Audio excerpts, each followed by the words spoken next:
Hello and welcome back to World 360. What are the new vice and virtue laws that the Taliban has introduced, restricting Afghan women's voices and faces?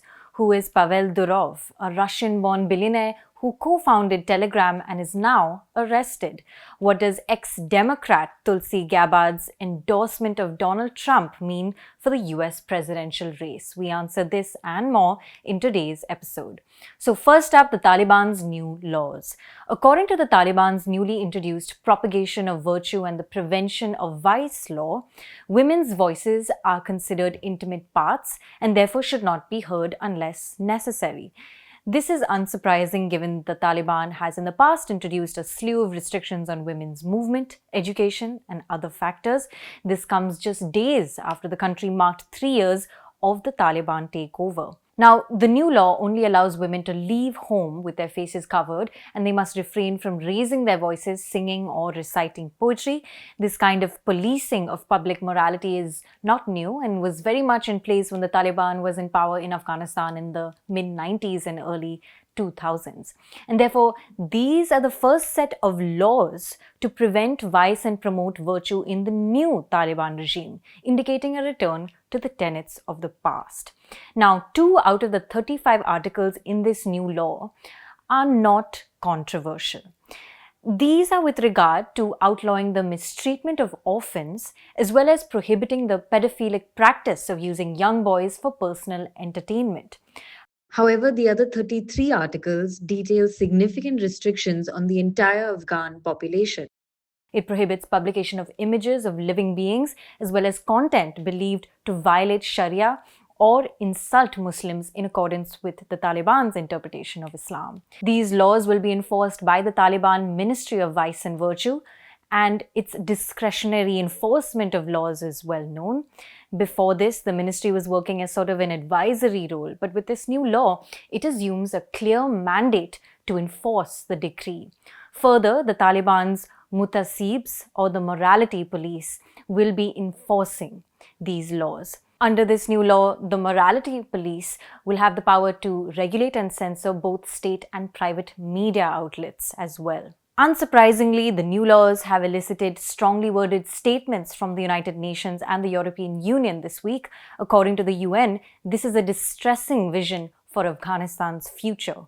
The EU has meanwhile said it is appalled at the new laws and that it will serve as yet another obstacle to normalize relations and recognition by the international community with the Taliban regime. This brings up an important point. Unlike when the Taliban first came to power in the mid-90s, no country has officially recognized the regime as the rulers of Afghanistan this time around. Back then, only Pakistan, Saudi Arabia, and the UAE officially recognized the regime. And though today no country recognizes the Taliban, many are actively engaging with them. Just last week, the UAE accepted the credentials of the Taliban's ambassador to the country. It now joins a handful of countries who haven't explicitly recognized the regime but has allowed diplomatic presence by the Taliban, such as Iran, Pakistan, China, Uzbekistan, Turkmenistan, and Kazakhstan.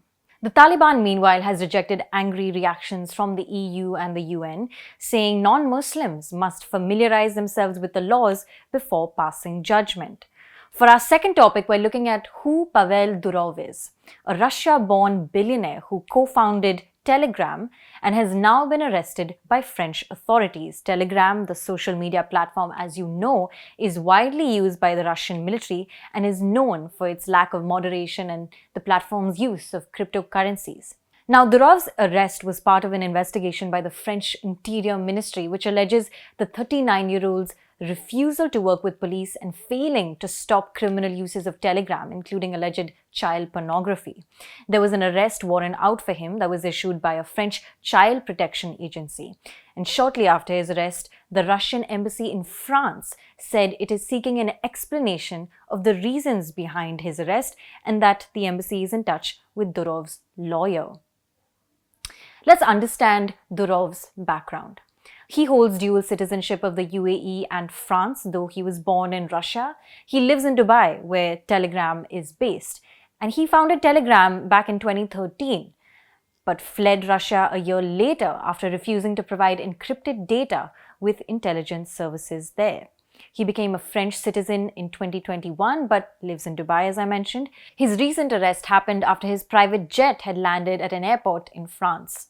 According to Forbes, he's known as Russia's Mark Zuckerberg because he created Vkontakte, Russia's biggest social network platform, at the early age of 22.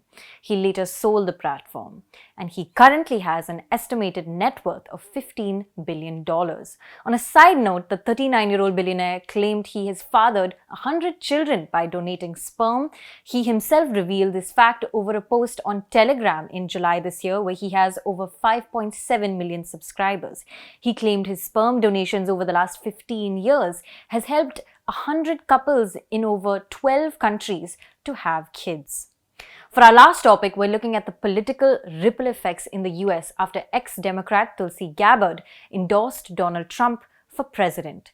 Now, this may not seem all that surprising, given Tulsi Gabbard has over the years fallen out of favor with the Democratic Party, eventually leaving the party in 2022 after 20 years of being its member. Let's not forget that she had competed against Joe Biden in 2020 as a Democratic presidential candidate in the primaries, but of course did not get the nomination. When she left the Democratic Party in 2020, she called it an elitist cabal of warmongers. A veteran who served 2 tours of duty in the Middle East, Tulsi Gabbard was serving as a House representative for Hawaii for many years. After exiting the Democratic Party, she has gradually leaned towards conservative groups and the Republican Party, including media outlets, even becoming a contributor to Fox News.